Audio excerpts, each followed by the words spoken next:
Hey, yo. Let me talk to you.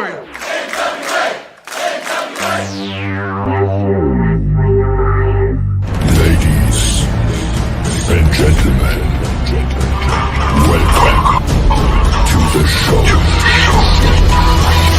It's time for the Other Alliance Guys podcast with your hosts, Tim, Dave, and Jeremy. And here we go. Welcome, everybody, to another audio and video adventure with us, the Other Alliance Guys podcast, a presentation of alliance-wrestling.com, your number one source for news, rumors, and information around the National Wrestling Alliance and also the United Wrestling Network. We are, at least for this week, the fabulous Freebirds of podcasting. I'm here with Jeremy and Dave. How are you guys doing today? Doing well. Well, we had a bit of a, let's just say, a less than stellar week around the National Wrestling Alliance broadcasting efforts. That's putting it nicely. Yeah, I'm a nice guy. I'm a Canadian. Haven't you heard that about us? I was saying to Jeremy, everybody, and Dave before the show, the only reason that NWA USA wasn't, well, the putrid crap that Media M5 brings up here was because Power Surge was just a mind-numbing dumpster fire, and I'm sure that logo will come up at some point today. But regardless, that always makes for an interesting conversation around the chat room. I see Media M5 is here. Good to see you, my friend. And if you're in the chat room, as I can see lots of you are there, just please speak up and we can we'll chat with you along the way. But what are we going to be looking at this week, guys? As we go into the show, we're going to be looking at NWA USA in the deep dive, leaving Power Surge to Jay and DKM and perhaps Jaden tomorrow night. Sorry, guys. Sorry. Yeah. But we will do the results only, and we're going to speed through that one. Jeremy will have the UWN results from Championship Wrestling from Hollywood and Memphis. And our fantasy booker, Dave Scooby, is got some interesting ideas around Davey Richards and some thoughts and perhaps some future for him. I'm looking forward to that one. Yeah, me too, man. Dave's always on the cusp of something real, and what we've seen is that some of it seems to come true. So maybe Billy is listening out there. Dave. Oh, I'm sure. Didn't you see the tweet that went out today about and what Velvet and Angelina did on Velvet After Dark last night? I didn't see the tweet. NWA tweeted out, "This is what happens when you complain." Essentially, I see. Yeah. Okay, we'll get into that in a sec, but let me just say, I doubt anybody who enjoyed Velvet After Dark the first time around complained that they were wearing too many clothes. Yeah. I think in response to the Other Alliance, or we are the Other Alliance Guys, the original Alliance Guys, having to do Power tomorrow. This is what the boss has to say from his spot on the road right now. Yeah. So he's not impressed. Look on Twitter this week, by Friday, I am going to be putting up contest rules. That's probably hard to see. This is a signed and authenticated Bret the Hitman Hart hockey puck from the Calgary Hitmen of the Western Hockey League, in which he used to own. I envy anyone that wins that. Yeah. So we'll put up the rules for that, and I just got to figure that one out. It's been a hell of a 2 weeks for me at work, but that's why we're here, to have some fun and talk about all things National Wrestling Alliance. Media says it'll give me $50 for it. It's worth more than that, my friend. But so let's get into it. Let's talk about NWA USA from, I got my notes here somewhere, October 22nd, this past Saturday, season 4. episode 7. I like to put this up for the banners up so that if we apparently have lots of people, if you go back later who watch it later on, and Yeah. if the banner's up, you can go, okay, what happened on Power this week, and kind of go there. But so let's get into that. But first, we know Jay and media are here. Willie Bowen is here. I think your cat might be on the keyboard, Willie. Or maybe this is a precursor to a joke about how Tyrus is sat on it. Good to see you, my friend. So we open NWA USA Season 4, Episode 7, Cold Open, the Dirty Sexy Boys, guys, versus La Rebellion in a non-title match. This match starts with Dango and Mecha Wolf exchanging wolf howls in the ring. Look, I got to say, as a positive, Dango and JTG always look in great shape. Yeah. And I thought they looked in great shape here, like even more so than normal. There's some good technical wrestling to start that has Dango on top, and Mecha Wolf tags out to Bestia, who doesn't fare much better as the Dirty Sexy Boys work very well together. Damien distracts long enough for Mecha Wolf to attack JTG on the outside. The champs take over. And the story, once again, for I don't know how many times, guys, in a row now, is that the champs are cutting corners. They're using that word on the commentary. They're cheating. They're being heels. There's some good brawling and technical wrestling by the world champions. This kind of comes near a close when JTG makes a comeback and a hot tag, and Dango kind of cleans house with some really awesome running uppercuts. He's a better athlete and talent than I think his gimmick really gives him credit for, and always has been. But Mecha Wolf's tossed outside, and we're told but don't see, please get those cameras lined up, NWA. A blindside attack on JTG. Bestia set up in the ring for a top rope leg drop, and Dango and Damien send the mist into his face. And did I say Dango and Damien? Damien sends the mist into Dango's face and JTG's face. Yeah. And Mecha Wolf wipes out JTG on the outside with a dive. Bestia hits a muscle buster of sorts on Dango for the win. The last of my notes here is that Velvet is very horny. She tells us this. I'm not assuming it. She's also disgusted and utterly intolerable. Enough with the mist. Yeah, Jeremy, we'll go to you. Your thoughts on this match right off the bat. So, and this is something that Dave also brought up in the Discord, was that they had matching. Dirty Sexy Boys' outfits were matching. They had similar color schemes and stuff. So that was nice to see, as well as they do look a lot more cut than they have in the past. I that may have to do with Dango popping up in Impact as well, though. TV, TV shape. There's a difference between YouTube and TV, that's for sure. Right. Besides some of the hippier moments and how hippier and howlier moments of the match, it was a decent match. You got 4 ring vets in there. They all know what they're doing. A complete agreement with you. And even Joe calls it out. This is the 3rd, 4th, or 5th time that we've seen that we've seen the mist. And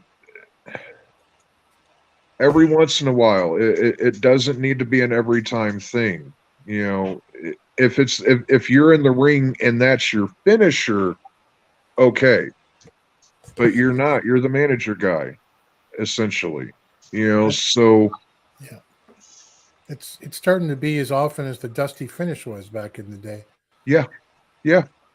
Dave, this was arguably the match of the night. I would have given it 3 stars out of 5. How about you? Yeah, probably 3.25 maybe. I did. I mean, I notice, or I look for the small things. I did notice that La Rebellion had only half of their face painted, and I'm wondering what that is in reference to, if anything, or if they just said, "Hey, guys, you have a match. Go put your makeup on," and they could only put half on. Who knows? But I did like the matching colors with Dirty Sexy Boys. Digging the I call them funk trunks, the long Terry Funk trunks on Dango, but Right. the ending with the mist, just like you said, still on the mist. The guys can wrestle, so just let them wrestle. Mhm. Now after they spit the mist, I mean I'm sorry, I don't know Jared Fritz personally. I've seen him at the matches, but I mean if you look down and the guy who is being covered for the pin is covered in mist or there's color on his face and that's not his normal color, just call for a DQ. It was a non-title match anyway. Call for a DQ. They don't do DQs very often. Call for a DQ. That sets up for another match down the line. Yeah. You didn't beat us. We didn't beat you. The only reason we didn't win is because you cheated. Let's go for it again. It was a non-title match. Just call it down the line. Just little things like that just irk me. Mm-hmm. And like I was saying before we started, I was talking to Tim. There's no match yet for Hard Times 3 for the tag titles.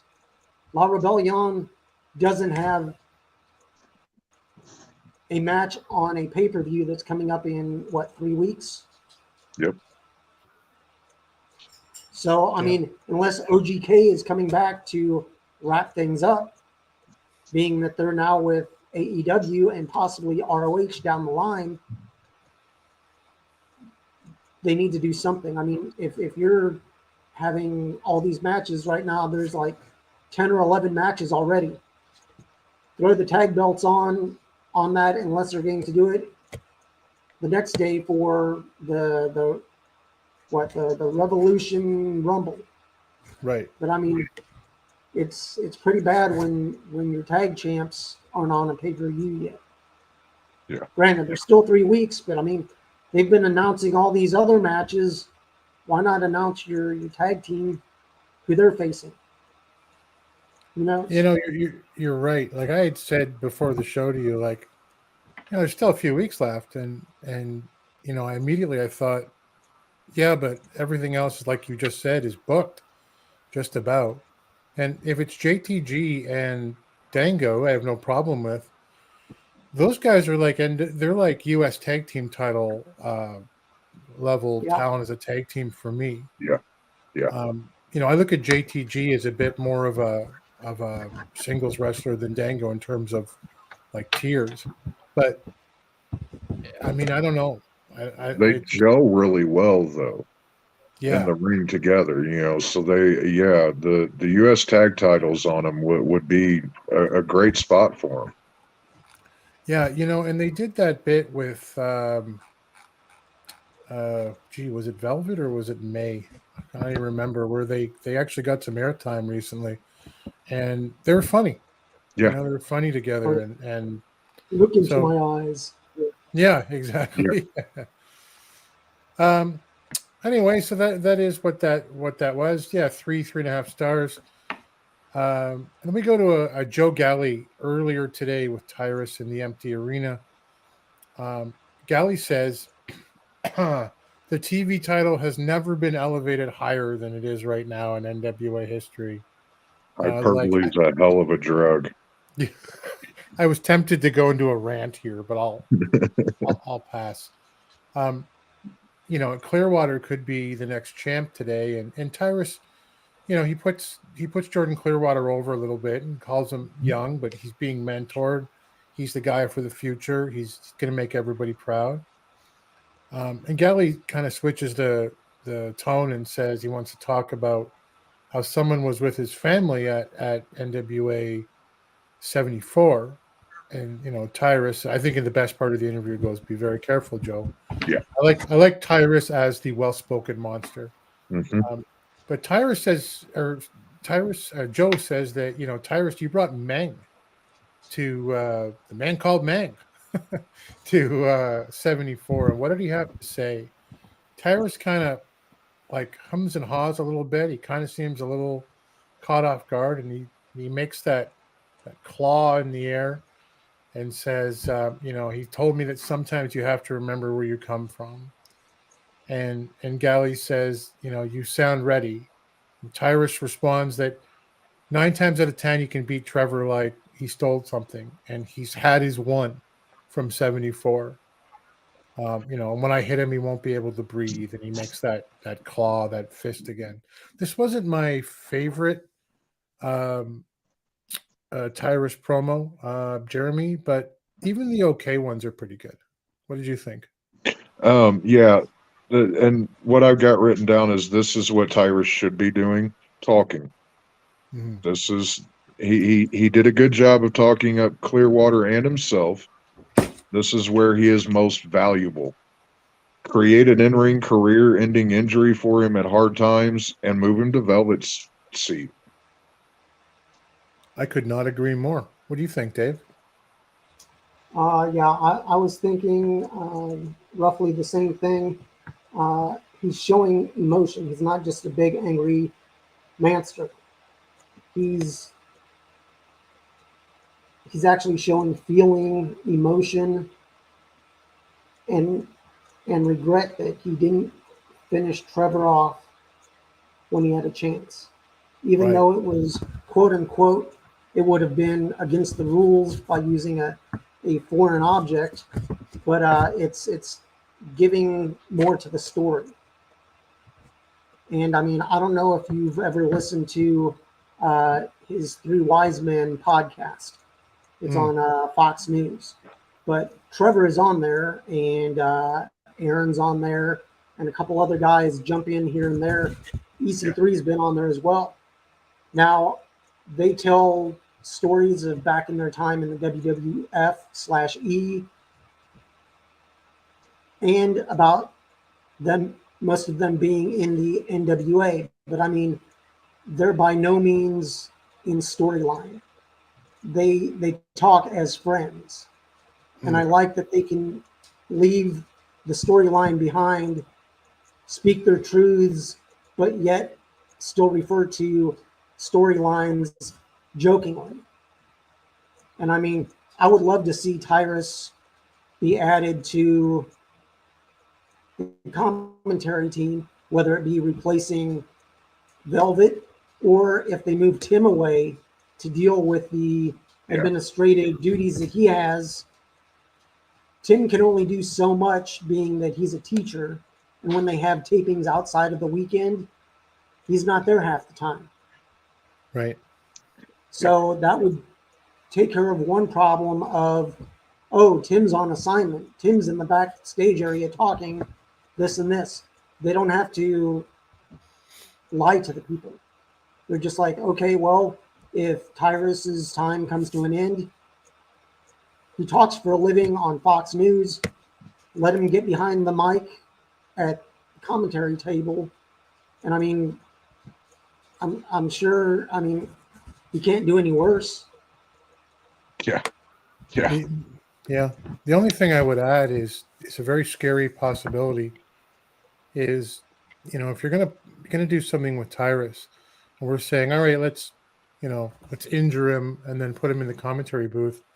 What if Billy's thinking, no, I mean, Gutfeld's a big show. The podcasts are big. I want to put the 10 pounds of gold on this guy. And That's the scary possibility. That's the one that I'm trying not to entertain, but's gnawing at the back of my brain at all points, because he does have that platform. And let's be honest, that's the reason why he has the TV title to begin with, is because he has that platform. yeah, I would think, well, maybe inarguably, the reason Matt Cardona was the same reason was world's heavyweight champion.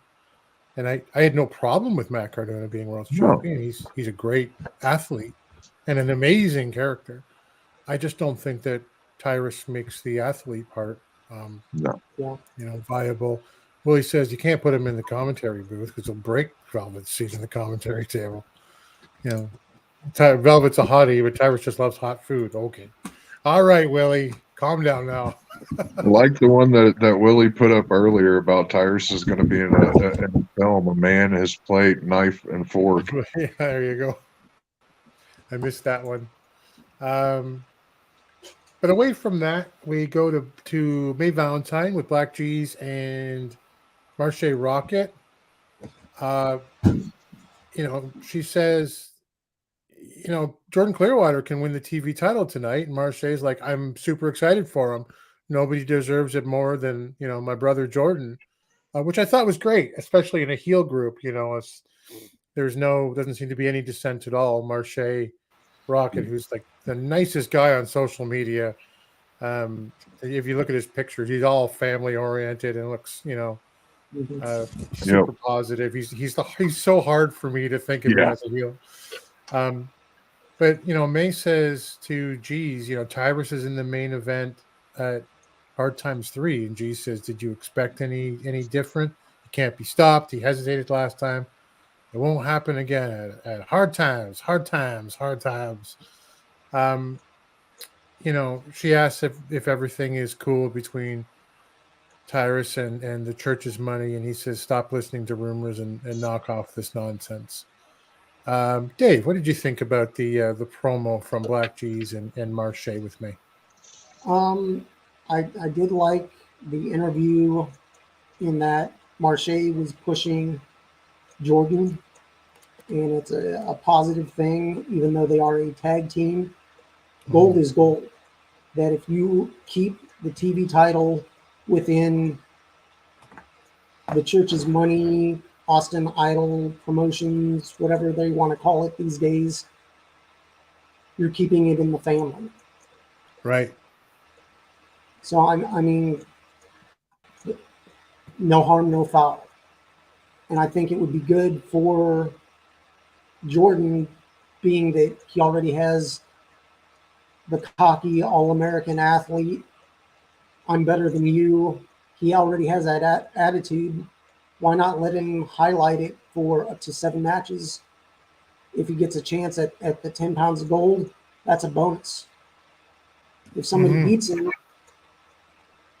I really think the TV title should be not so much hot potatoed, but every 1 to 2 seasons set of tapings that they do. That goes anywhere from 8 to 10 to 12 weeks, depending on how they stretch it out. Yep. That's 2 to 3 months. That's not a bad title reign. That's either a quarter of a year or almost close to half a year. Right. When you push. And for a young guy, that doesn't hurt him at all. No. It's always good when you can say former champ. Granted, you don't want to lose the title, but that shows that you have aspirations to become a champion again. Right. One thing I thought with Marche just saying, yeah, it's great. I'm really excited for Jordan. He deserves it. Is maybe it's potential, Jeremy, for them to break them up down the road with, one of my favorite moments in wrestling from the old days, NWA, was when the Midnight Express, as U.S. Tag Team Champions, kind of bumped into the Horsemen, Tully and Arn, and said, and Jim Cornette and J.J. Dillon were there, and it was like, hey, like they're all buddies and friends, and how about giving us a shot at those world tag titles? And everything just went south immediately. Yeah. And I wondered if it'll be like, Jordan, congratulations. How about a shot for me, your buddy Marche? And he goes, I don't think he really earned it. Well, if you remember, Tyrus won against almost everybody in Idol Sports Management. Oh, yeah. He had, 2 or 3 defenses, so it could be another storyline that they run, and then somebody comes and I don't know, confronts Jordan about it. No, we're not going to let you get cheap, easy wins over your quote-unquote stablemates. Yeah. Right. If you want to defend that title, you have to defend it against people outside of your circle. So, Yeah. Yeah. Anything more on this one, Jeremy, before we move on to the next match? What I wrote down was we just watched a Tyrus and Clearwater build-up segment. Why did we get a second one? Yeah. Continuities. That was it was a decent little segment, but two of them back to back. There wasn't any point in it. They could have put this one on Velvet After Dark. Something. I don't know, but it's just continuity. Continuity is a problem, and it comes up, I think, in the next match as well. It's pretty empowered in a three-way match where they say with Roxy, with the winner's in charge. And immediately I thought, wait a minute, didn't they solve this little someone's in charge issue 2 weeks ago or so? Like, is this out of order? Is the continuity screwed up? I thought we were past this. Yeah. I didn't get any build up that we're doing this again. No one talked about it. There was nothing in the ring. Look, this match had the three ladies in the ring. There was a lot of actual dialogue happening between them in the ring. And one of my notes I wrote is that I wish the announce team had let us hear most of it. Yeah. Because they talked over the entire thing. And I felt like if we could hear everything Kenzie and Ella was saying, we would get the story more. And I know that's a weird way to tell a wrestling match, but it is a studio. And we are recording, and I felt like it could have been, but basically they circle Roxy, they tell her to lie down and get pinned, and and then they say you didn't do it right, and they get her up again and they make her do it again. So they're furthering the story that they're treating her poorly. And then they pin her together and count. They count themselves, Kenzie and Ella. And yay, they win. They're both the leaders. There you go. And the referee says, look, I don't know if you guys know how this works, but it only counts if I count the pin. And then they freak out and they go back to yelling at Roxy. Kenzie accidentally backhands Ella, probably accidentally. We get this sort of spot where Ella's like, so it's like that. And they yell at each other. Roxy tries to break it up. They both tell her, and what I thought was really the only funny part of the segment, in perfect unison, they tell her to shut up. And she ducks as they both try to slap her, and they slap each other. Ella's up and shouting about Roxy telling secrets. I couldn't get it because, again, the announce team was talking over the story that I apparently need a dialogue to understand. And tosses Kenzie out of the ring before telling Roxy to get down and pinning her with her foot. Kenzie breaks that pin up. The two of them square off with some blows and slaps. I think they're talking at one point about boys they liked as kids that the other one also liked, like boy bands. I'm not really sure.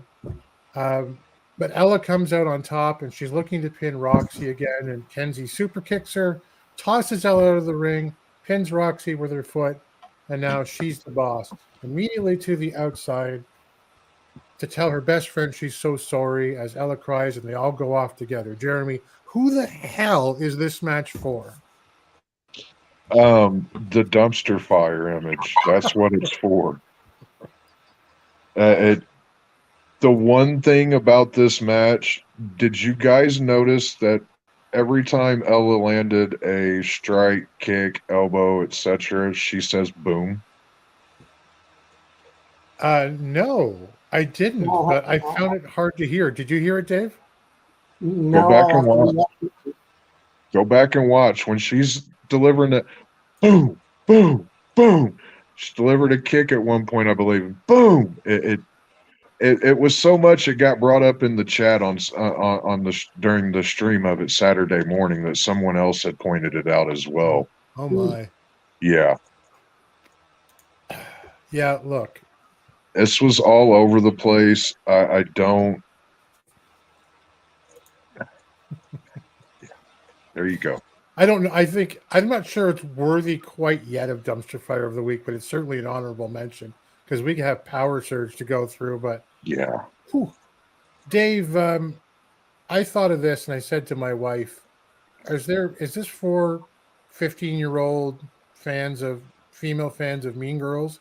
Like what is this for that it's so intricate and in high school drama teen? Like look, I have a daughter who's been through her teens and another one who's going into it. And like I just thought, what demographic is the NWA trying to fulfill by giving us this as content? Your thoughts anyway. I just have it could have been cut down to roughly 3 minutes. That all it really shows is backstabbing and dissension amongst Pretty Empowered, and then using Roxy. And all I could really see is, I mean, if Roxy ends up either walking away or being at the championship match at Hard Times, if she's allowed in their corner since they're doing quote unquote Freebird rules, it could possibly backfire and Maddie and Missa could walk away as champions. Yep. I'm not saying it will happen, but it's right there for you to use. Mm-hmm. You know, I love this podcast and just having fun with you guys and everybody in the chat. And it's really honestly this week, that's what made me continue to watch and make notes, and rather than just go, I'm going to do something else.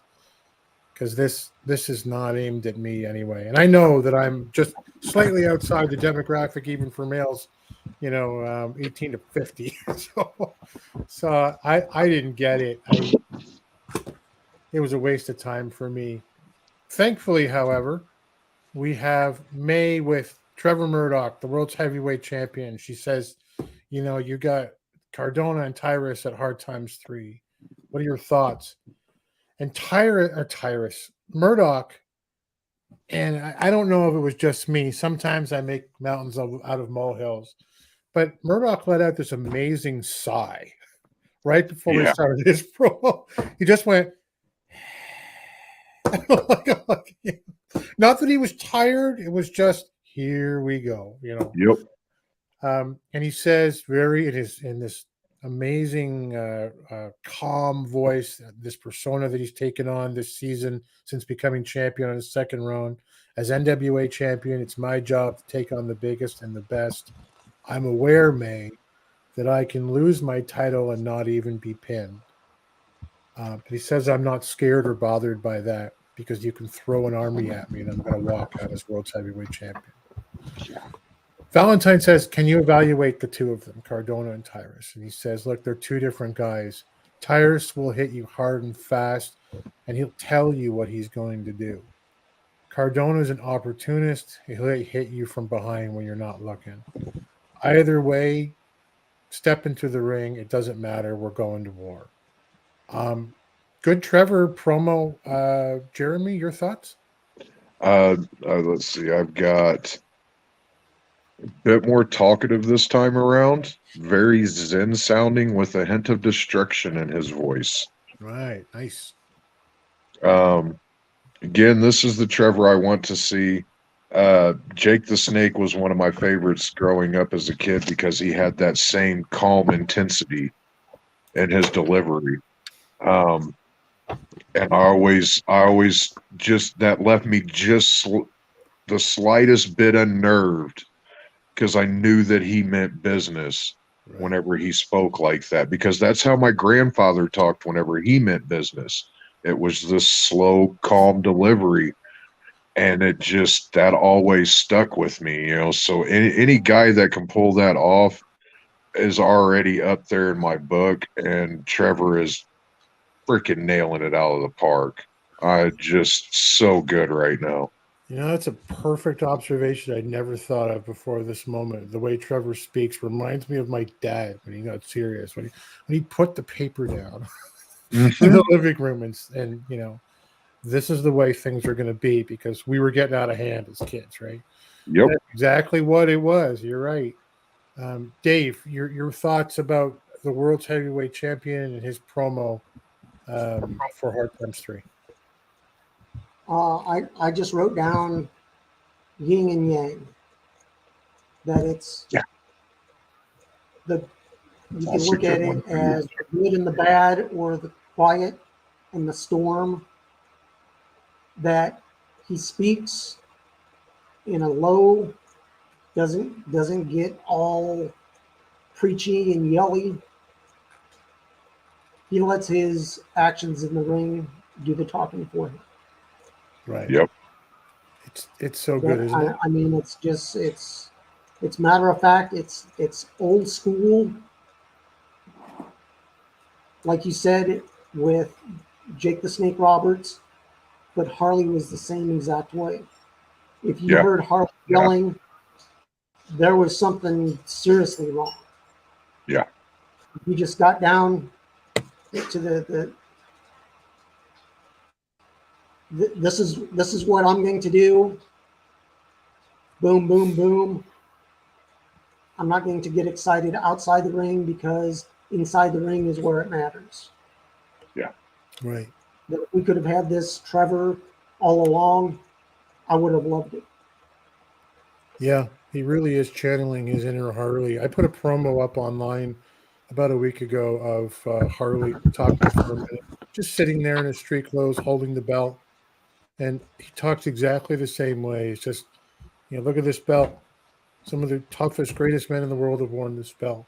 I'm the world's heavyweight champion. You know, it was the same stuff. It wasn't screaming or yelling or you know, or anything like that. It was just exactly what Trevor's giving us now. And hey, it worked for Harley. Yeah. That'll work for one of the guys he trained. I have been sort of unfortunately ignoring the chat. I apologize. Going back to those elbows that you were talking about, boom, boom, boom. It says, yeah. I apparently it was very obvious. Um, and you know, Jay says that I think this is how Billy thinks and how young women act. And yeah. Yeah, he's got a lot to learn, and Yeah. you know, maybe he'd agree. Um, Kenzie Media points out has lost a lot of weight, put a lot of work in. Um, she has, and I think she's maybe the most improved wrestler on the roster over the last year or so. Um, and Jay had said earlier, you know, he's a big Ella Envy fan. So am I. I think she's great. Yeah. My wife, who's a very casual wrestling fan now because of me, thinks she's fantastic. So she's a great character and she's solid in the ring. We're talking about the having daughters, and you know, Jay's certainly been there. He has a full grown daughter now, and a couple more. They're a little younger, but yeah, you know, Willie says, "Hey, don't feel bad. I'm an old school NWA pro wrestling fan. I wish Billy would do things like JCP did." Yeah, I mean, I know for a lot of people, JCP is and was the NWA because it was, you know, the most popular and most Yep. watched promotion and what it became and all that. I guess you know, Billy's got his own ideas, and we always hope that he'll learn as any booker does and get better. Carlton's here. What's up, Carlton? Good to see you, sir. We are going right into the control center with Kyle Davis. Um, he says that following the the match where Angelina Love had to Velvet had said, I got the golden ticket or whatever it's called back from Tim Storm. Yeah. I'm going to give Angelina Love a shot to win it. She lost that match to Chelsea Green. So Kyle Davis tells us that Chelsea Green will now face off against Camille and Kylan King in another world title three-way dance at Hard Times 3. So that's just like the world title. The women's world title is also now a three-way dance. He has also made a match. Davey Richards has always been Colby Carino's dream match. He heard that.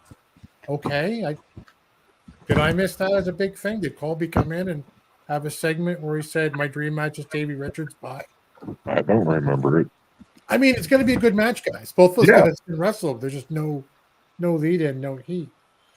And he tells us that, on Tuesday, Velvet After Dark is coming back because his words, not mine, the fans demanded it. No, sir, we did not. Sure didn't. Yeah, we did not. Kyle in the Control Center is a relatively new segment on the show, and it's very crucial. I'm glad we started covering it a few weeks ago because he tells us all kinds of things that are changing that they're not doing in the storylines.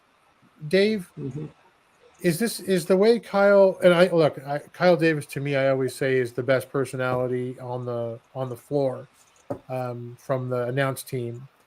I think he's great. He's got amazing facials and the whole bit. But is the way that he's doing things in the control center, the way that he's being produced, should I say, to do it this way, is this an effective way to move the storylines along, or are they kind of cheaping out here? Well, it's a way to keep you up to date, being that it's been 8 weeks since they taped what's happening and what you're actually seeing. Right. It's a way to highlight the matches and tweak them without showing you anything. It's jumping ahead to tell the story without visually seeing the story. He's acting as more or less a narrator of what's happened or what's going to happen. Right. What gets me about it is if you're watching a movie, and I'll ask you, Jeremy, if you're watching a movie and maybe there's a narrator in the movie, as there sometimes are, and the narrator goes, "Okay, by the way, while you've been watching this story for the last 30 minutes, this other thing happened, and now so here's what we're gonna see down the road." I'd be like, there's no lead up to, something like Carino and Richards, and there could be. Yeah. Like that's something that you could just have them bump shoulders on the way to and from the ring and go, "What's your problem?" Like whatever it has to be. I like Kyle Davis. I don't mind the Control Center segment, although he's seriously close to the camera, guys. But it feels like we're cheaping out on the storyline. What do you think? The Control Center segments kind of remind me of the Old Mean Gene hotline segments. Call the hotline now without the $4.99 a minute charge. I don't get why they're so up in it. That's a little much for me. And I think if I was watching a movie where the narrator or the character just popped in and broke the fourth wall and was like, "So, while this has been going on, this has happened," and I'd probably stop. Yeah. I'd probably stop watching the movie at that point. Why I haven't stopped watching the NWA yet? It's because I like it to an extent. I want to see it do better than what I'm currently watching. Right. That there's a foundation for improvement here. Yeah.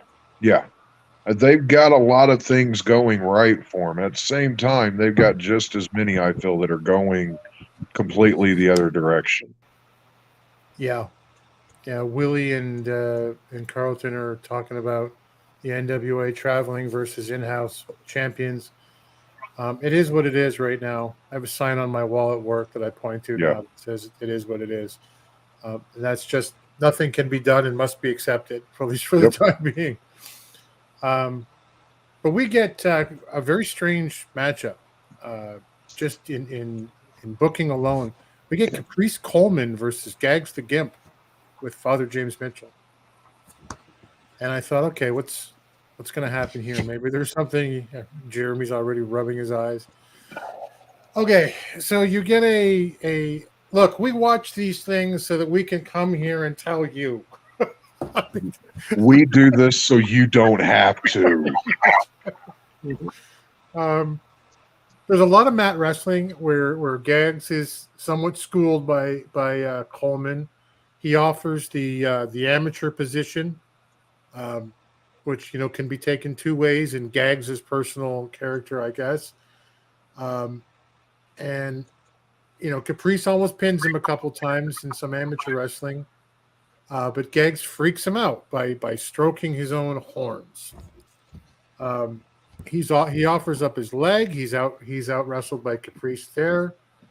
Mitchell distracts with a foot grab on Coleman, and Gags takes over.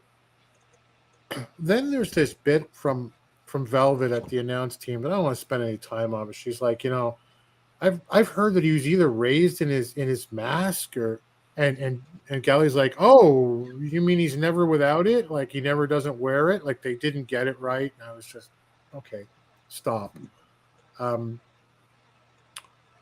Whatever. Gags does some of those rope chokes that he does and mouth pulls.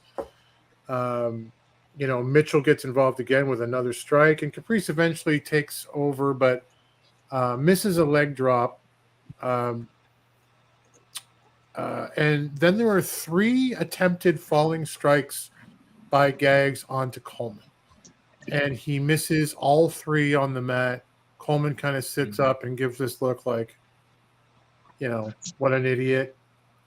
But again, hesitates as the match goes on. And this is part of the story that Caprice Coleman's freaked out by Gags.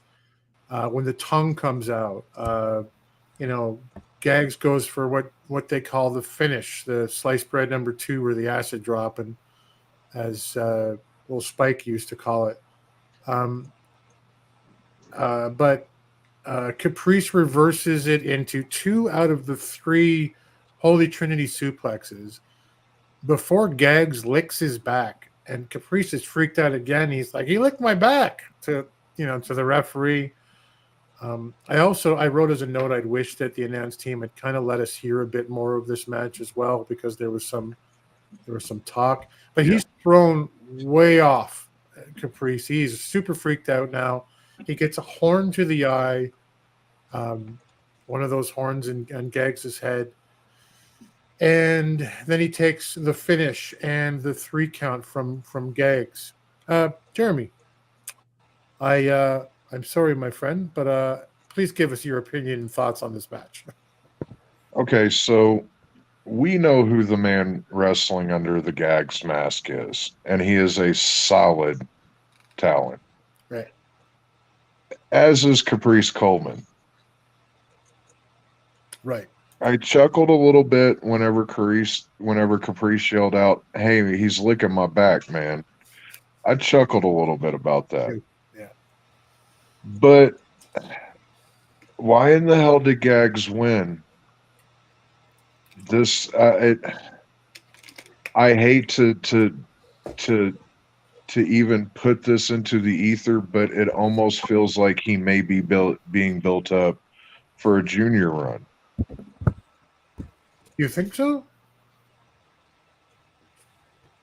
That's the only way that I can justify it in my brain, that it makes any type of logical sense to me, is that some way they're building him up for a junior's run. I don't know why that popped into my head, but that's just because he fits into that category. He's under 225.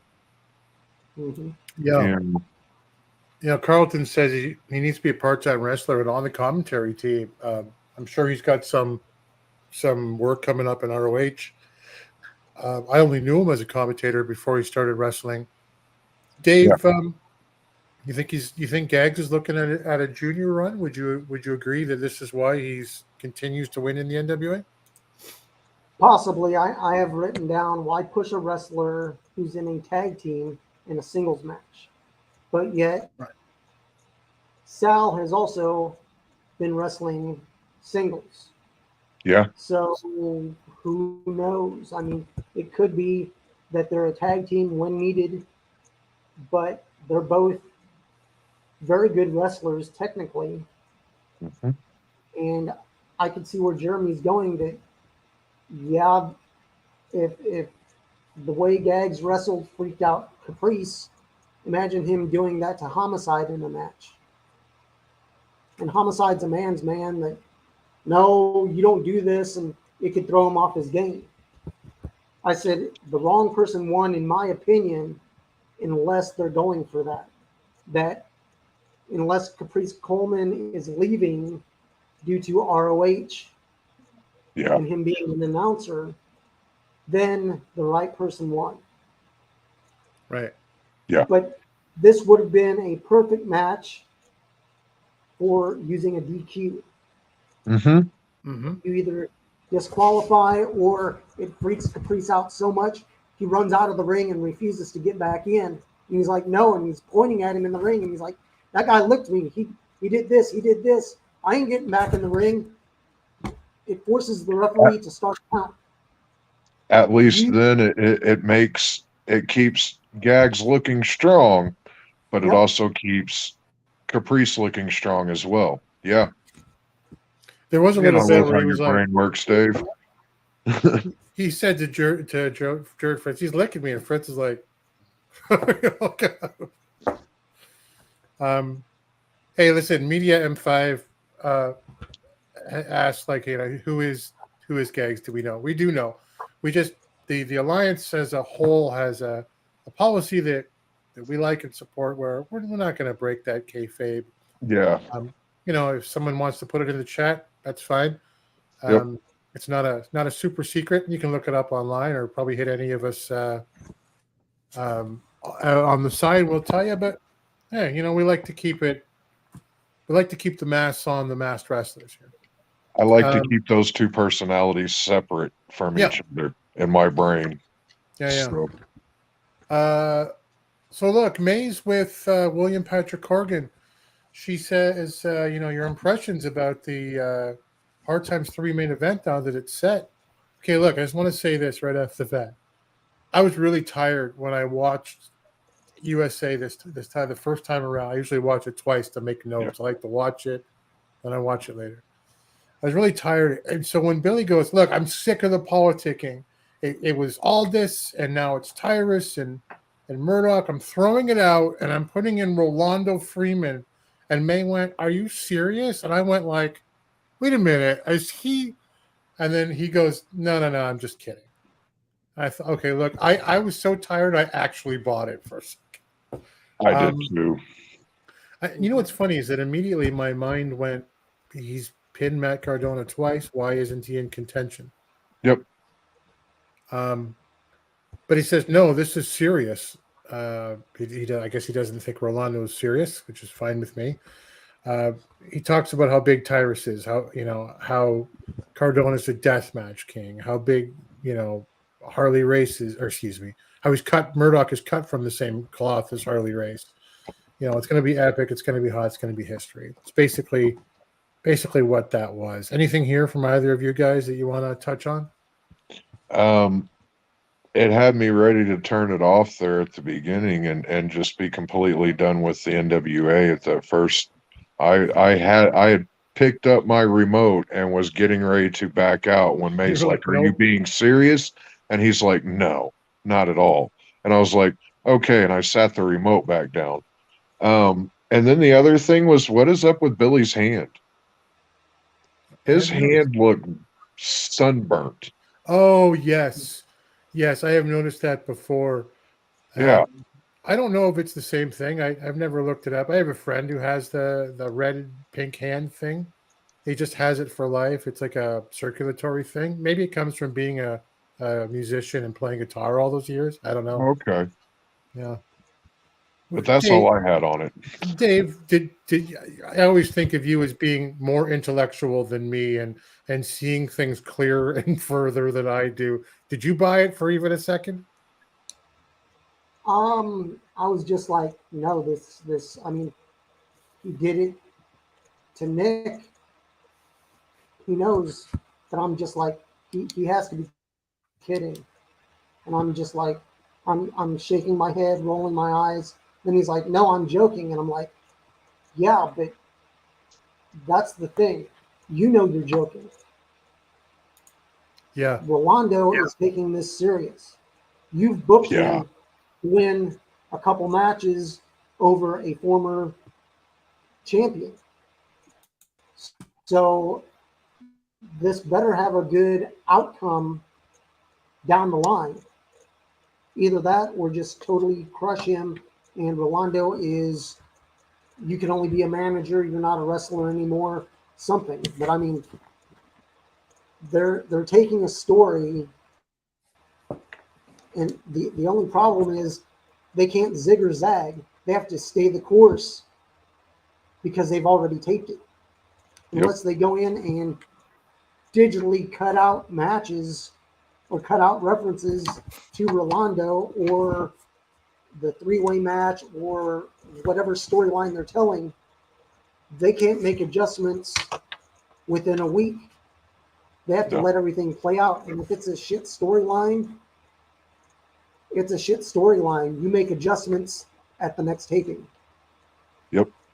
The only way, you're the fantasy booker here, but the only way that I see something like this playing out is if, leading up to it, Hard Times 3, or even after Hard Times 3, he's like, I beat Matt Cardona twice. I've beaten, I've done this, I've done that, I've brought the spectaculars, whatever. Like, I'll face anybody. And if he's bugging Murdoch, and Murdoch goes, you know what? Just get up there in the ring. Let's go right now. Boom, choke slams him or whatever, and we're done. And that's fine. It's even fine if he picks them up and goes, I love your spunk. Go back with the spectaculars and make something happen for your brother, and and give him some kind of rub. That would be fine with me. But I don't know why you have him win, just to your point, and you don't, and Billy doesn't take him seriously at all. Yeah. Well, yeah. You take Matt Cardona seriously, and he's lost twice. I mean, you booked it that way, as Dave said. So, Clearwater versus Kazana, as we have been promised, it is the end of the TV title tournament, right? I wish. Carlton says it should just have Murdoch versus Cardona. That's a primetime match. I hope Aldis gets his title if he doesn't go to the WWF. Now, again, before we get into this match, I want everyone in the chat to understand this sacrifice. Okay? We sacrifice our sanity for you guys. Yeah, I mean, it's tough to watch, let alone make notes on. Again, I love the company and I love the chat, and it's fun coming here. But boy, this is what happens. It's the end of the TV title tournament. It's Jordan Clearwater versus AJ Kazana for the television title. We're finally going to fill it. It starts with Clearwater jaw-jacking at Kazana. Doesn't care about his grandpa. Doesn't care about his dad. Doesn't care about him. He's a punk. And Kazana stops him, and Jordan spits his gum in AJ's face. And Kazana punches Clearwater, and he's basically out on his feet. He just falls on his ass, and he just spends the next 5 minutes as if his bell has been completely rung. I've hit a man like that before, and that's exactly how they fall whenever they get hit like that. They just kind of noodle and fall and fall. Yeah. Oh, sorry. Yeah, I've seen it happen in sports when hits have gone the wrong way. And you're right. He did a great job of selling it. And as a fan, we kind of go, uh-oh, this is going to be an interesting story. It's probably going to be one that's over quick. But Jesus in the ring, and he's checking out Clearwater a couple of times. He gets pushed out by Fritz. And he won't leave the ring. And the bell rings as Jared Fritz declares this a no contest. And I wrote, okay. Anthony Andrews comes out, who, by the way, is a cowboy now, and he looks ridiculous. I'm sorry. He comes out and he forces G's backstage. Well, who cares? The match has been thrown out. Why do we care if he's here or not anymore? But Clearwater, like completely dummy, just kind of moves around the ring. And Kyle tells us for the second time it's a no contest. The crowd's shouting, "Let them fight!" And then Kyle goes, "Oh, I've been told that this match will start after all again, and it has a 5-minute limit now."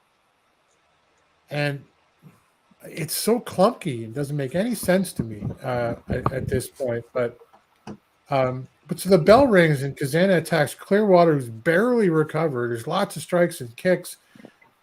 Jordan kind of sneaks off his shoulder and sends him into the buckle in the post shoulder first and injuring Kazana's shoulder for the match. That's part of the story here.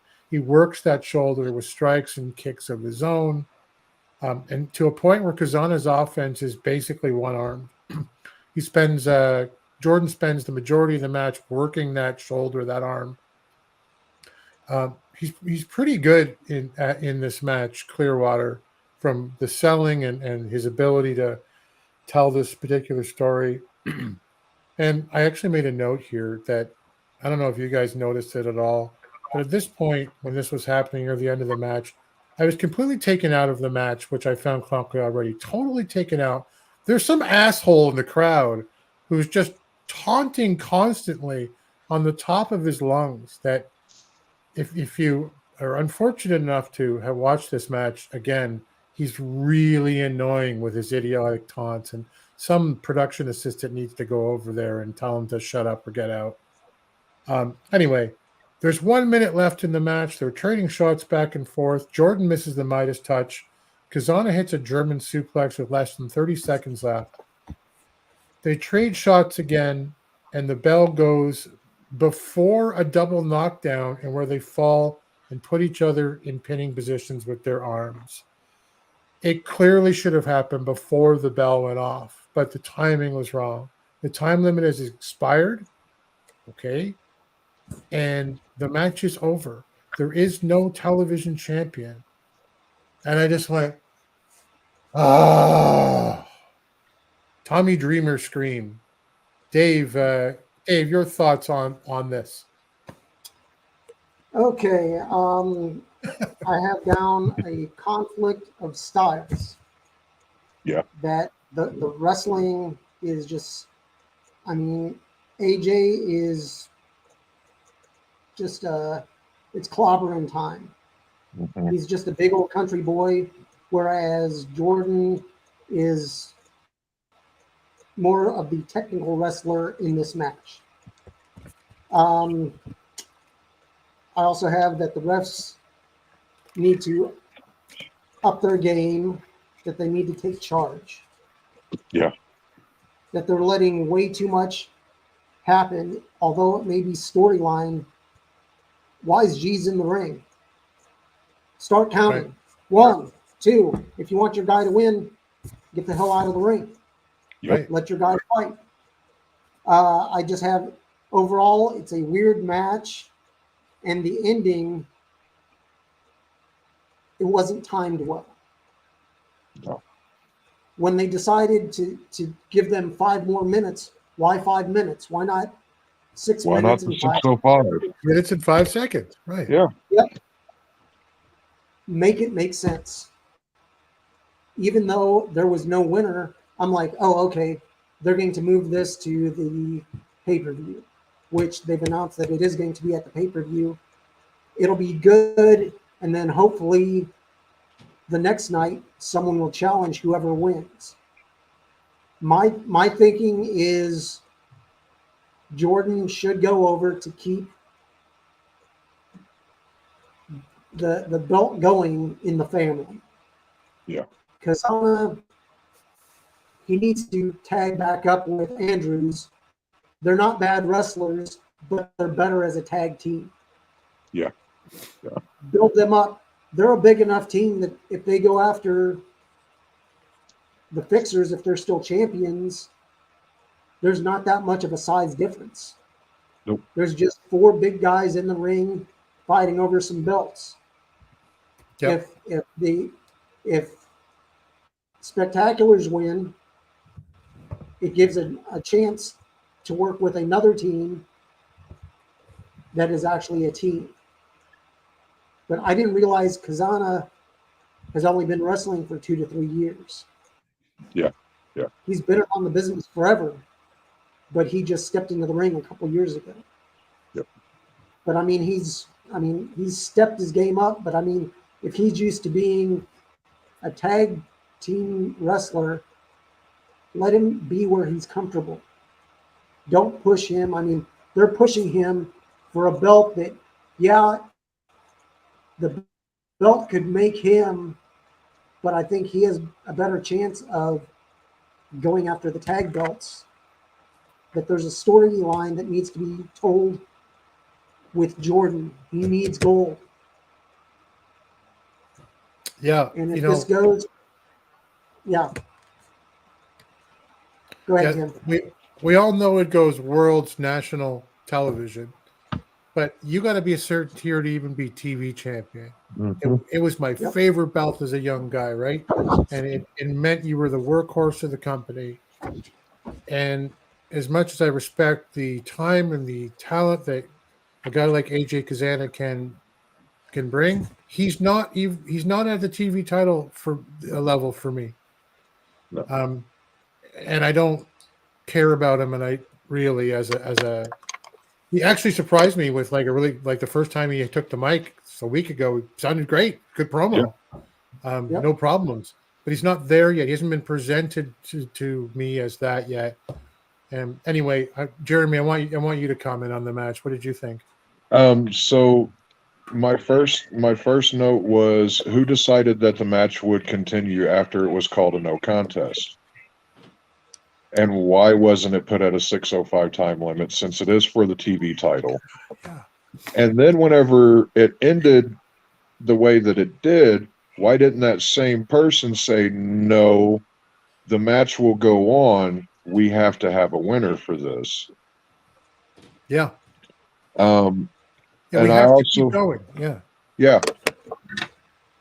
Any action that went on was overshadowed by the confusing start and the lazy finish. If you're going to do a hokey start, you can't also end hokey. It's one or the other there. Even then, you shouldn't really do it anyways. A hokey start or finish is lazy booking. Kazana is okay, but hasn't been here long enough to show he's a champion caliber talent yet. Whereas we've been saying, just like Dave just said, for a while now, Clearwater should have gold in the NWA. And if you watch Championship Wrestling from Hollywood or the UWN, you can watch him shine as their world champion there. So, and he's, they're not all home runs, but ain't none of them been below a triple with him in the UWN in his matches. They've all at least been good solid matches. Again, not all spectacular home runs, but not anything to snub your nose at either. The logic's there. It all makes sense, and he is a phenomenal wrestler. It just and where did Tim Storm go? It's like teaching history somewhere. I know, but he was there at the beginning of the episode, and then he's gone. And even Joe brings it to Joe's what brought it to my attention that he wasn't at the booth anymore. He's like, I wish Tim was out here because he could explain this to us a little better. Well, I wish he was too. So why in the hell wasn't he? Yeah, what's the point? That's a really good one. I had never thought of that before. Like, what does it lead to, if anything? Yeah.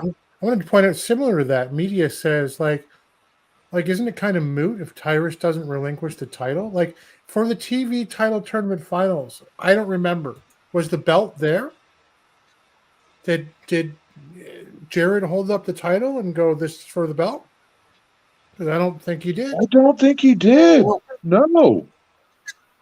So were they just gonna? You're the champ. When Tyrus gives it up, you can have it. Like that's, he stood at the last pay per view, Billy, and said to Cardona, "Give me the world title." Yeah. Like, I don't know. Wait. That was it for NWA USA. We are going to power, pun intended, through Power Surge because Jay, DKM, and possibly Jaden, we hope Jaden will be looking at details for this tomorrow. So we are going to fly through this and kind of go back and forth, fellas. Right off the bat, the beautiful people are your host tonight wearing it's not a merch feature at all, guys. The zippy hoodies. Although I guess I'm wearing some of the new merch. I love the shirt. No, they weren't holding Pepsi cans with Pepsi wallpaper and Pepsi tiling and all that stuff. That's right. They tell us right off the bat for Velvet After Dark. Woo! They have to be they have to be frumpy because last time people complained. I was like, yeah, how sure they did. The people who loved Velvet After Dark complained that you were wearing too much clothing. Yeah. Okay, great. So here's the matches as we go through.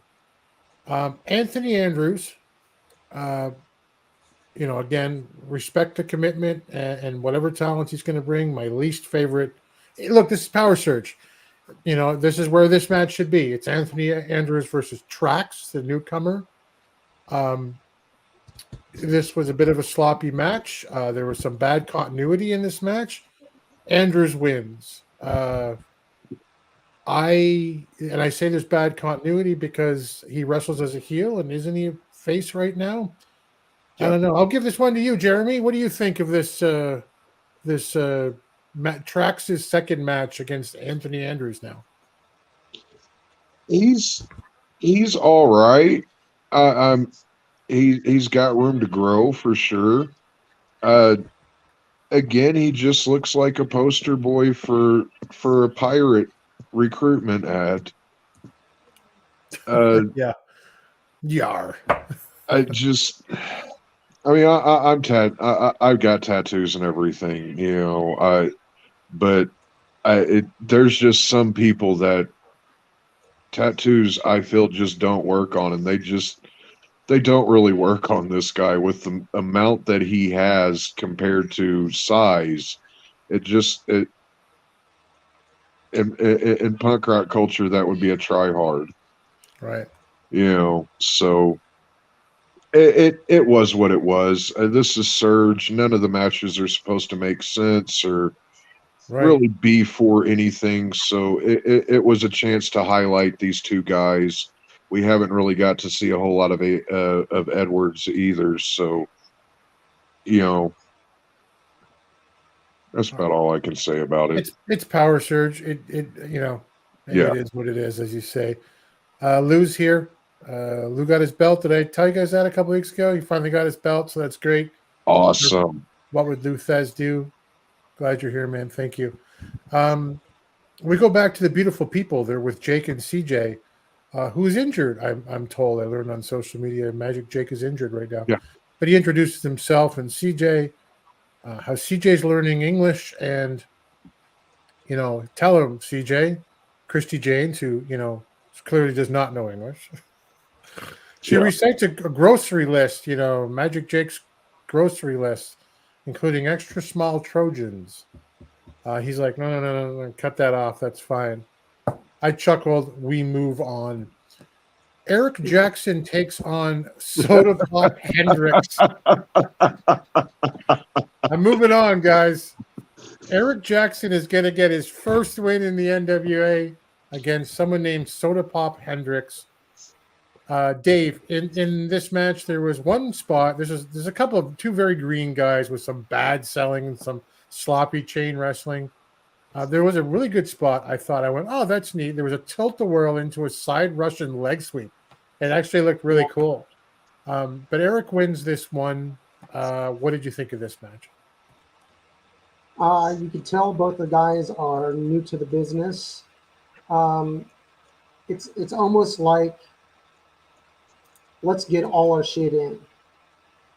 we got to do this, we got to do this, we got to do this. No, you guys just need to chain wrestle. You need to start off keep it simple and make the bigger moves mean something. Right. That the combos and going this move into this move into this move. No. Do some chain wrestling off the ropes.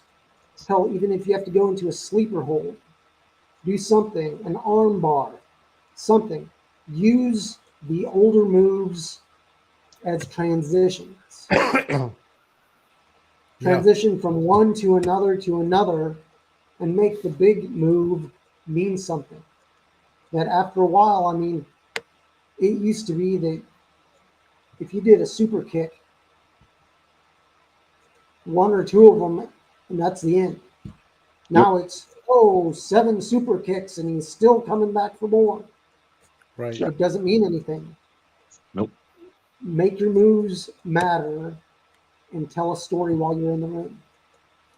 This one felt like a couple of young kids who just, they need to learn and grow. Yep. Who, I think Jim Cornette's right, probably 75% of the time, but he's definitely right on wrestling's not a series of moves. There's a story, to your point, Dave, that's being told here, but or should be told here. Some of the worst selling I've seen in a long time in this match, but they're here to learn. That's what it's for.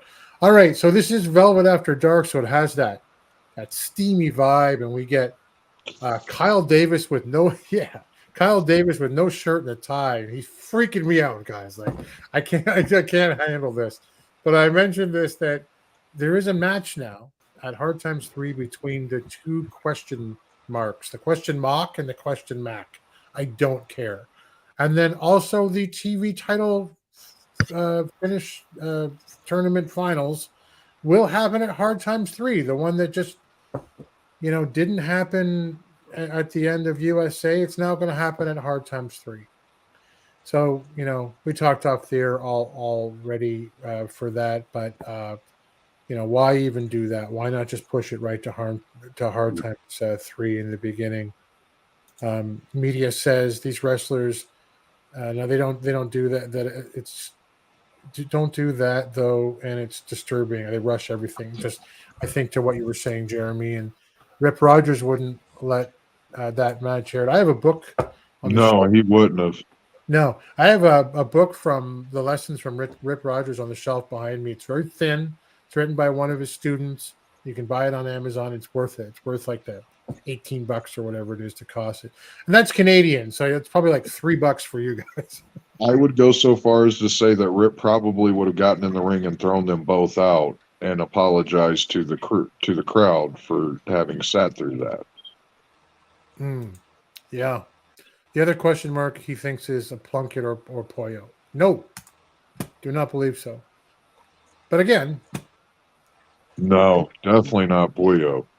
Yeah, it's not Plunkett either. No. Pretty sure I know who it is, but you know what? It's anyone who's getting work. I wouldn't want to take a paycheck away, but it doesn't matter who's under that particular mask. Hey Dave, just as a thought, we were talking about the Freebirds earlier off, like this week, and you said you'd be Badstreet. Was it Brad Armstrong under that mask? That was Brad Armstrong. Yep. It was, yeah. That was short-lived. Yeah.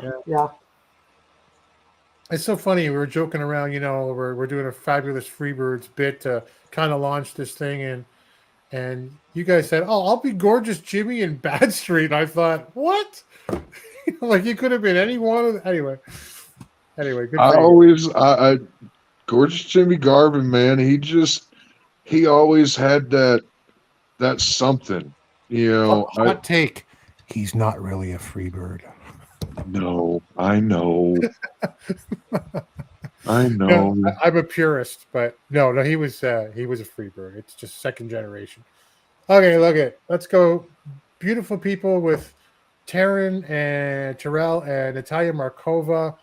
They argue. It's cringy. Who is this for? And I couldn't hear anything over Natalia's chest. Moving along, That was strictly for the Natalia Markova, Taryn Terrell marks. Yeah. We get wow, this is something else right here, guys. This is Battle of the Heavyweights. Rolando Freeman versus Casey Rocks with Aaron. And Aaron doesn't pay attention. Rolando does a pretty weird dive that could have gone terribly bad from the outside. But what did make me laugh in this match is that his finish is the big boot. He wears a size 6 children's shoe. Nothing big about that. He sounds over. Yeah. With the audience in the crowd there. I don't know. Is he over? I mean, I'll ask both of you. What were your thoughts on this fight? We'll pause for this one. We'll do both of you. Dave, what did you think of this match? It keeps the Rolando story going. He's undefeated. So depending on what they do with him down the line, they've chosen to give him a winning streak. I mean, he's doing better than half the roster. 3 wins in a matter of, it's about 8 weeks, but still 3 wins. And I don't know if this is a story to get rid of Casey Rocks, but 3 wins, a win is a win. Yeah, I guess I don't like when young talent is used in a humiliation angle, but Jeremy, Casey Rocks and Rolando together don't weigh as much as me. There's no way. No, me either. This is worthy of Power Surge, I guess, if it's worthy of anywhere. So it's on the right show, but should this have been on TV? Well, again, luckily it's not on TV. It's on YouTube. Good point. So that this was, and on Velvet After Dark, this was if you're, for whatever reason that you're making this match, this is the perfect spot for it. To go to is Rolando over? Unfortunately, yes, he is. He is over. And I know that sounds like a negative tone, but he's putting in the work, though. He's all over social media, constantly tweeting out, and taunting. He has 2 wins over a former heavyweight champion in the NWA. So like Dave said, wins are wins. And the crowd is behind him. Why? I don't know. I don't get it, but the crowd does that's there, so maybe they get to see stuff that we don't see when the cameras aren't on him. I don't know. Right. But I feel that they've kind of written themselves into a corner with the guy, and they're going to have to give him some sort of payoff after all of this. Yeah, I don't know. Or not. I cringe at thinking what that payoff will be, but I'm sure that we will find out and then come back here and report it to everybody else. We get the beautiful people with Mercurio. All I'm going to say is that it was worse than the segment with the cringy segment with the ladies. It made me make it the ugly face. Yeah, making the ugly face. I'm going to move on. Sal Renaro in the main event against Jack Stain. And one I'm going to call, personally for me, the dumpster fire of the week. Dun, dun, dun. There's the logo up there. Look, Dane goes 2 minutes, guys. 2 minutes to announce position. It's over in 2 minutes. And Crazy Sal comes over and rubs his hands all over Dane's vest, and like the chinchilla fur or whatever it is just starts to fly off this thing. He runs around the ring, in and out, and Dane is chasing him. And, Dane's a lot slower than Sal, who just slides into the ring and sits there and waves at him and laughs. It's to the point where he just makes Jax look foolish. And Dane picks up a chair. He wants to get in there, and Chris Silvio grabs it. The chair is, of course, like kind of positioned in front of Dane, and he's like, look, don't do it. Just get in the ring. Sal comes flying through with a drop kicks the chair into Dane. So we can see there's going to be a little bit more of a pull between Silvio and Dane now. Despite hitting his version of the 619 that he calls the 666, Sal is utterly destroyed by Jax, as it should be, after this, 3 or 4 minutes of comedy segments. And he pops the trunk on Sal, who sells it in a really great way. I'll give Sal credit for that. He really looked like he hit this one. Jeremy, what'd you think of this overall? Overall, no. But Yep. Sal is a great talent. He's a great character wrestler.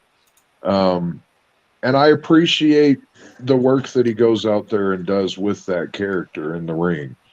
This is one of the few instances where, for me, the little silly bits work towards the character in the ring more, with his rocking back and forth and the highs and stuff. It helps build to that psychologically unhinged individual that we're being presented. Again, a match overall, no. It ended the way that it should have. It just should have ended a lot quicker.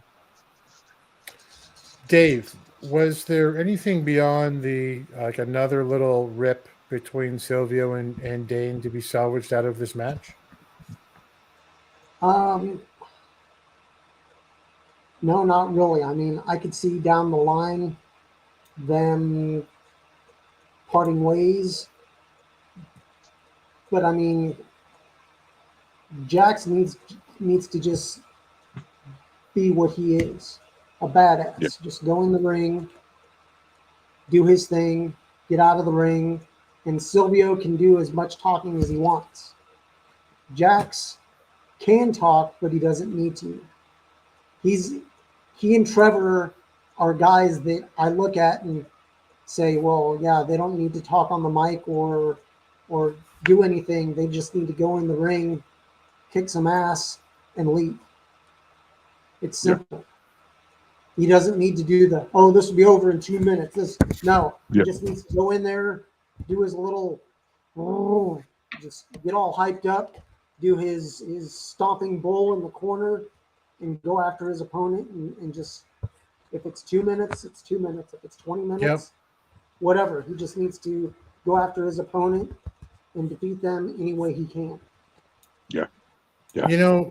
James says they should have a non-official flyweight division to allow smaller wrestlers to wrestle instead of making the butt of jokes. So really respectfully, because all opinions count, I disagree. And the reason I disagree is because I don't tune in to any wrestling show or any athletic contest to watch flyweights. Anyone who's in the chat right now can name at least 2-3 heavyweight boxing champions of the world. I would be willing to bet that nobody can name a flyweight champion of the world. That's not what people tune in for. We're here to see some big guys or if they're smaller, then they're speedy and they're 175 to 220 or whatever, right? They're built for athleticism. But I mean, not a bad opinion at all. And you did say unofficial. So just to point that out. Look, I actually turned it off at this point, and then I thought, wait a minute, don't they always have endings for these things? And I put Fight back on. And the beautiful people say goodbye for Velvet After Dark 2.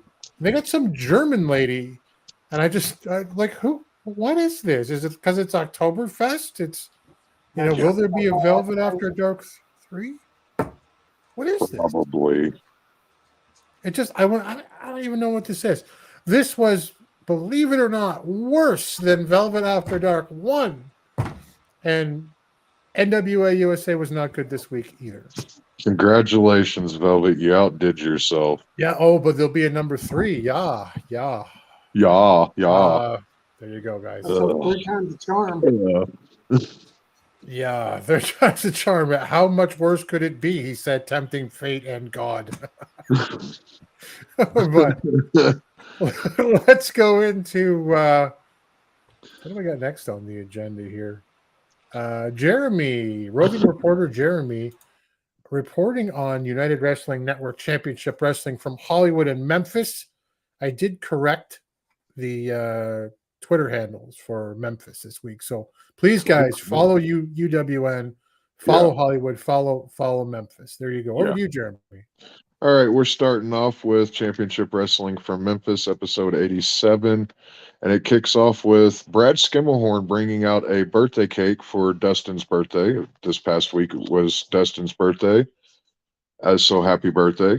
But Ryan Rembrandt comes out and a challenge is issued between Ryan Rembrandt and Brad Skimmelhorn, and they both accept. Then we get a segment with Trace Lee Hunt, and he introduces the woman that came out and was his insurance policy against Jason Genesis's manager, Goddess, and her name is Maddie the American Baddie. And I immediately thought of Patty the Baddie from MMA. I love that kid. He's a great talker, and I'd love to see him in wrestling at some point, in professional wrestling, because he's got that Conor McGregor delivery, but without the cockiness. So right. I think that would be interesting. Then we go to Austin Lane versus Van Vicious with Colton Cage. Van Vicious gets the win after Big Jack and Money Mark show up, and Big Jack attacks Austin Lane while the ref was distracted. After the fact, Matt Williams comes out to pay for the services rendered. So the battle between Matt Williams and Austin Lane seems to be far from over. Then we go to the match between Brad Skimmerhorn and Ryan Rembrandt. Rembrandt gets the pin, but only after he distracted the ref by sliding a chain across the ring. This caused the ref to go grab it and pick it up, and this allowed Rembrandt to get an eye rake followed up by a reverse DDT. Then we get Derek the King versus Colton Cage with Van Vicious this time. And Derek the King wins via DQ after Van Vicious is caught holding the King's ankle. This is building up to more. I think we'll probably eventually see a Derek the King, Ref Ray Sanders tag team match between Colton Cage and Van Vicious. So I'm kind of curious as to what this is leading up to, and I kind of hope that's what it is. Then we go to our main event match. It's the Heritage Championship. This is a 3-way match between Will Allday, Tony Nese, and Mike Anthony, with Mike Anthony as your Memphis Heritage champion. It's known that I'm not a fan of multi-man matches, but this is one that I would make an exception for. The action was steady throughout the match. No one took excessive powder breaks outside the ring. That's what makes them work, yeah. Yeah. Whenever they did, it made sense. It wasn't just, oh, I got knocked down and I'm rolling out. Right. You know, whenever they all three were in the ring, they made it work to where it wasn't cluttered, but they were all still active in the action that was put out there. Nese and Allday looked great, but in the end, Mike Anthony hits Allday with what looked like a torture rack slam of some sort. He kind of picked Allday up and then hoisted him up on his shoulders and then kind of flapjacked him. Oh, neat. Face first. Very effective and devastating looking is what I wrote. Mike Anthony is somebody that gets brought up a lot in the Championship Wrestling from Hollywood chats, that they'd like to see him pop up there. And after this outing, that's why this was this match became one of my exceptions because the guy has it. He's a five tool player at this point. He's got the look, he's got the talk, he's got the ring ability. It just knocks it out of the park, and I'm really I don't want to say that he's not long for Memphis because he's doing a great job of helping, hoist that promotion up because there's still, while Memphis Wrestling is an institution, Right. Memphis Wrestling as the company that we're seeing right now is still relatively new. Right. So, and he is carrying that company on his shoulders and doing a fantastic job of it. Heel or not, he always says he's hated by many, loved by few, but respected by all. And the man has my respect after this match. I'm definitely one of the ones that hates him, but I also respect what he's doing for that title right now. Great. Then we go to Championship Wrestling from Hollywood. We start out with Sergio Santana versus Lord Crew with Halston Body. Lord Crew wins with the Earth Shatter. Throughout the match, Lord Crew was distracted. He kept looking around after he'd perform a move, anticipating a possible run-in from either Dom Kubrick or El Primo Henio Tribeca, who's been giving him fits here lately. That never happened. But I also wrote down that I'd love to see a Lord Crew with Halston match versus Thrillbilly and Puyo. I think the two styles between Lord Crew and Thrillbilly would match up really well. And then the managing styles that Puyo and Halston have, I think I would love to see those two interact with each other. I think that would be a lot of fun. Then we go to a match between Fidel Bravo and Big Hoss, and this was a David and Goliath match because Fidel's not a big guy, and as the name says, Big Hoss is exactly that, a big hoss of a man. But Bravo was able to use his speed and innovation to chop Big Hoss down, but he took his eye off the prize and it cost him. Big Hoss hits a lariat for the win. Fidel kind of got wrapped up with the crowd for a second, had him down, had him ready to go, and then just took his eye off the ball. Can't do that. Right. Then we get Megan Harmon with Howdy Price and Levi Shapiro. Howdy offers the mystery man that got involved in Levi's match with Lord Crew a spot at the Double Cross Price Check Ranch. Then he proceeds to tell him, you know what, just watch what we can do for you. And then we go to Levi versus Kodo Hiro. Levi continues his winning ways since coming back from surgery with his innovation sensation. This was a really quick match. It was over I think it was like 4 minutes, 4.5 minutes maybe.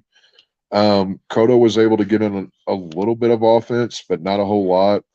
And like I said, Levi, since he's came back, he's been winning, and Levi's always fun to watch. So much fun. So much fun. I love what that man brings to the ring. He's so passionate about wrestling and what he does. Did you see his vignette? Sorry to cut you off, but a couple of months ago, through the whole Wrestling with Regret, championship, did you see the vignettes he did at home? No. They're worth looking up on Wrestling with Regret. Just go and look for. I will definitely check that out because, again, like I said, he's one of those ones that I love watching him. He has so much fun out there, and he's a student of the business, and he is phenomenal talent, very underrated. Very underrated and really dramatic in the segments that he did. So yeah, go look that up. I'll link you later. Yeah. Cool. Yeah, definitely. And Howdy Price is another one. Howdy Price is a great manager. I love what he brings to the table for Levi as well. Right. Then we go to Richie Slade with Flex McCallion versus El Primo Henio. Anytime I get to say it, I'm going to take the opportunity. Beef Candy. God, I love it. I was sitting there while I was watching this match, and I was thinking that they have my 3 top tag teams right now in the business that I watch. You know, FTR is my top, but I don't tune in enough to AEW to ever really catch them anymore. So, Right. but between Beef Candy, Reno Scum, and Midnight Heat, I just 3 blockbuster tag teams right there. I You got love it, buddy. They're all great. everything that those guys do. Yeah. But at one point, Flex is on commentary, and he compares Beef Candy to a shiny variant of Pokemon card. I never thought that I would hear anyone refer to themselves in wrestling as a shiny Pokemon card, but I did, and I chuckled quite a bit. El Primo Henio looked like he had Slade more than once, but Slade just wouldn't give up. This is one that I highly recommend everyone go back and watch because it was a great match. He's able to reverse the pile driver predicament that El Primo Henio gets Slade into and reverse it into his own pile driver, which got him the 3. Then we get celebration abound with between Flex and Richie Slade, and once again Beef Candy has a win on their belt. Then we get a very interesting interview, well, pseudo interview between Jack Banning and James Kincaid. James starts off by stating that he feels this is a bad idea. This interview is a bad idea. He doesn't like giving Jack Banning any type of platform to where he can spread his cult-like rhetoric. But he's there to do it. You know, he's got a job to do, so he's going to do that job. It immediately goes off the rails with Jack not really answering any of the questions that are being asked of him and instead espousing his rhetoric. So Kincaid goes to cut the interview short. Banning gets Kincaid in a chokehold just as the camera cuts off. Then we immediately get Johnny LaQuasto, who comes on to the screen to apologize to everyone for what they've just witnessed. And being as that ended that way and they don't really have a way to do the main event that they had scheduled, we go to a primetime live match from earlier between the Alpha Wolf Carl Fredericks and Ricky Shane Page. Now, Ricky Shane Page is a former CZW and GCW heavyweight champion. I only know this because the commentary mentioned that, because those are 2 promotions that I choose not to watch because it's just kind of out of my sphere of what I enjoy with wrestling.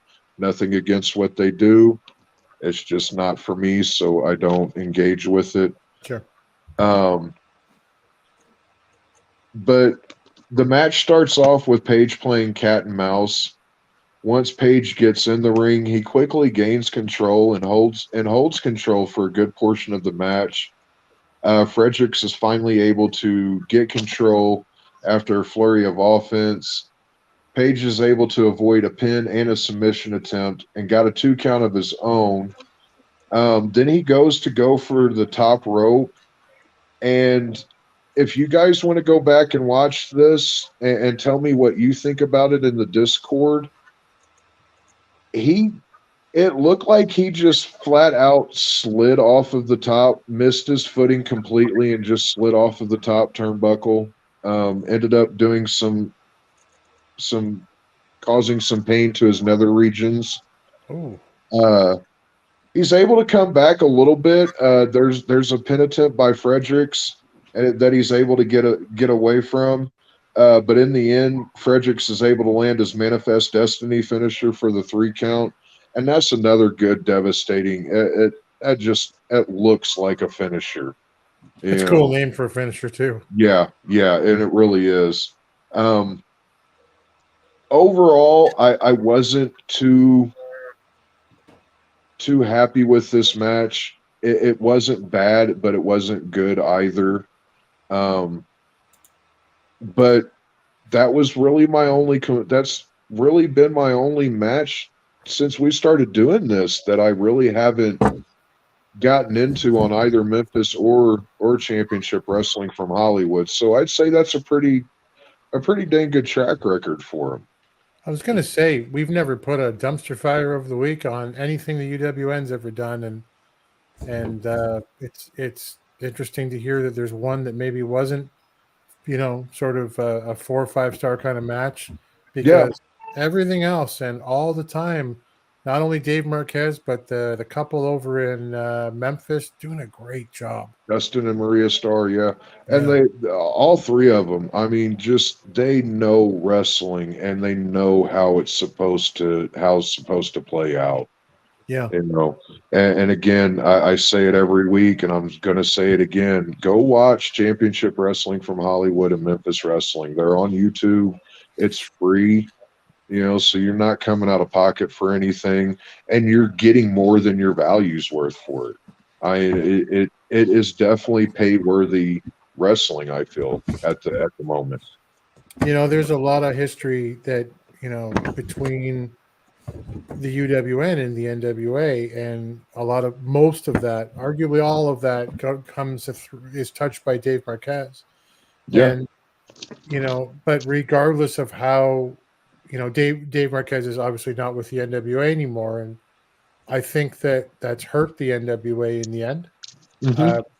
But if the NWA or really anyone who was looking at higher production quality, for their shows, studio wrestling or just smaller venues, and how to produce a TV show, I'm not that guy to tell you what the difference is, but Dave Marquez and his production team are the people to show you on TV how to present that stuff. And there's so many lessons to be learned there. Yep. So, and with that recap, I closed. That was the final page of my first notepad that I bought whenever we started to do this. That was my final page on this one. So next week I'll have a new notepad. Oh, there you go. Yeah. Marquez, if we were a business, we could write it off. Maybe J to incorporate. Thank you, Jeremy. Appreciate that. And Lou says, Marquez's influence is missed. I think by all of us. Definitely. And very accessible on social media as well. So should follow him. Very accessible. Yeah, and he's very active and especially on Twitter and Instagram. So yeah, look him up and follow that guy. He's an amazing pro wrestling personality and mind. Yes. Let's move now to our final segment. God, I thought this show was going to be like 75 minutes and we were going to be out, but we enjoy this with you guys so much. Yeah. And I love to have Dave Scooby, our fantasy booker, anchoring the show each and every week. And this week, I got to fit it in the banner. It sounds a little snarky. What's Davey Richards bringing to the NWA? That's not how we mean it. It's about Dave has some fantasy booking thoughts around Davey Richards. Dave, why don't you walk us through it? All right. Davey Richards, the American Wolf, part of the American Wolves old tag team with Eddie Edwards. Does he add to the NWA, and is he helping raise the stock of his opponents? The answer is yes to both. He adds a wealth of knowledge. He has his own school in St. Louis. If he highlights some of his students in the NWA, no matter where you wrestle, it should help you if you are willing to let it. that having him come over into the NWA, MLW, where he is the open weight champion, they really don't work with other promotions. They allow their wrestlers to work with other promotions if it's not a conflict of interest. But unless MLW has a working agreement with NWA, the wrestlers are free to do whatever whatever they feel like, I believe, Right. if it doesn't cause any confrontation. Right. Well, I don't see him losing the open weight championship, but him defending it outside of the MLW just raises stock in both the belt, the wrestler, and anyone he wrestles. That they can say they wrestled a former champion. His last match at 74 in St. Louis was with Thrillbilly Mason, and Pollo was there. It upped their status. They've moved on. They've won some matches. I'm hoping that Thrillbilly and Pollo are featured at Hard Times one way or another. They're not in a match yet. I'm keeping my fingers crossed and hoping and praying that they are. Me But too. Davey Richards, when he was at 74, you could hear the crowd. They were behind him. I'm not sure if he's a native of St. Louis, but he lives there now and runs the school, runs a wrestling school. Right. At 74, it helped because it brought some people to see him. It possibly could bring new eyes to the NWA for Fight TV and the regular programming and the pay-per-view. But the story goes back. MLW is where he currently is. He's fighting Colby at Hard Times. Colby's father is Steve Carino, who was huge in ECW and also a former MLW champion for close to 8 months, just under 240 days. They're playing a legacy storyline that Colby has gone on and posted online on Twitter saying that, oh, when he saw Davey Richards, that's who he wanted to be. It's a storyline of him not wanting to be like his father, but be like someone else that he saw wrestling. Right. That it's either a legacy of carrying on the Carino name, or in spite of his father, he doesn't want like sins of the father being blamed and laid upon the son. That he wants to take it back and prove himself as a Carino, but as Colby Carino, not the son of Steve Carino. Now, this storyline could possibly lead into crossover at MLW. I'll be seeing MLW at the end of the month, and I'm hoping that they make light of something that Davey Richards is going outside of the MLW to defend the belt. Plus, another strange thing. Well, I shouldn't say strange, but another unusual thing is Dave Marquez is involved with MLW. Not outright. He is doing production for them. Right. He is hired, but you watch some of the MLW stuff, you see what some of the early NWA had. You see what Championship Wrestling and Memphis Wrestling. You see bits and pieces that he leaves little Easter eggs, I should say, of this is how things are filmed. These are little things that I leave in there just so it keeps you thinking. Now, Davey Richards, in going outside of the MLW and his history with MLW and being a champion now and also with Impact, it raises the stock. He may not be a household name, but he's probably more well known than I'd say 50 to 60% of the current NWA wrestlers. Yep. He has a name that if you've watched wrestling over the past 15, 20 years, you've heard of the American Wolves. You've either heard of Davey Richards, Eddie Edwards. I mean, Davey Richards was just on Impact a couple months ago. He was on Flair's He last may match, not too. be, yes, he may not be a household name, but he is more well known. And when you say his name, people are more likely to know who he is and maybe some of the things he's done, rather than saying, oh yeah, hey, that Mims kid over in NWA. Granted, Mims is hell of an athlete, but he hasn't made his name yet. That bringing in people from the outside are helping build them up, but also build up the NWA, that down the line, who knows, I would love to see, let's say, Davey Richards versus Homicide, if he's still junior heavyweight. That would be one hell of a match. Yeah, Doug Williams. Who else? Yeah, a bunch of people for sure. But I do think that Davey Richards adds to being in the NWA. He ups the stock of his opponents.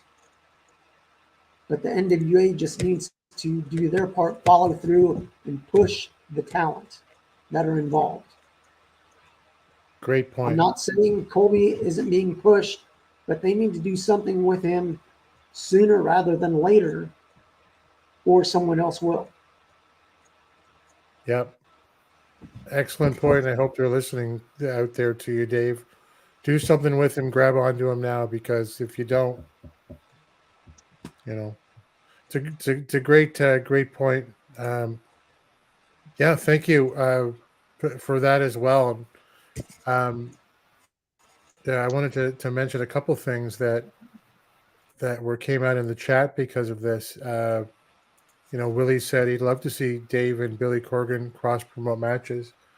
I'm not an insider in this industry, but I do know enough, heard enough conversation from insiders who know and who have some firsthand knowledge to, I think, pretty confidently say it's unlikely that will ever happen. Yeah. I mean, hey, Bret Hart did go back to the WWE after the Montreal Screwjob, so anything's possible in the world of pro wrestling. But at this point, it's not in the cards, I don't think. No. Lou said, I really wish MLW would let us have Jacob Fatu or Hammerstone. Please. Samoan Werewolf. That guy's incredible. So is Hammerstone. Oh, my Lord. That would be fabulous. You don't loan out your 2 A-listers, I guess, right? It's unfortunate, but there's that age-old argument that we have about, should we be cross-promoting? Should they cross-promote with us? And Willie, of course, saying the American Wolves were Impact Wrestling Tag Team Champs. Yeah, like a bunch of times, I think. Yeah. And good, like just 2 solid, good wrestlers. So Yep. That's awesome. I wanted to point out, Dave, that you're always looking for ideas for fantasy booking. If you want to pitch that as we go out here, just put that up. Find us on Twitter. All right. Yeah, Dave, over to you. I was just going to say they can find me on Twitter at Dave Scooby. I'm also over on Instagram.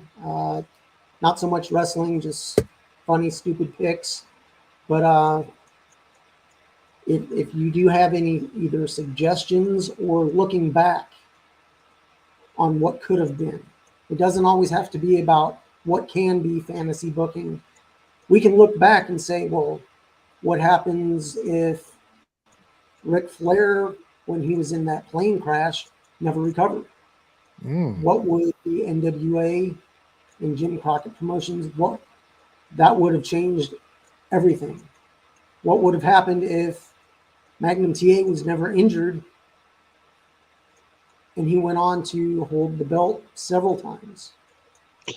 So fantasy booking can be about the future of the NWA or any promotion, but it can also be looking back at the past. What would have happened if this hadn't happened? And there's tons of stuff that I'm like,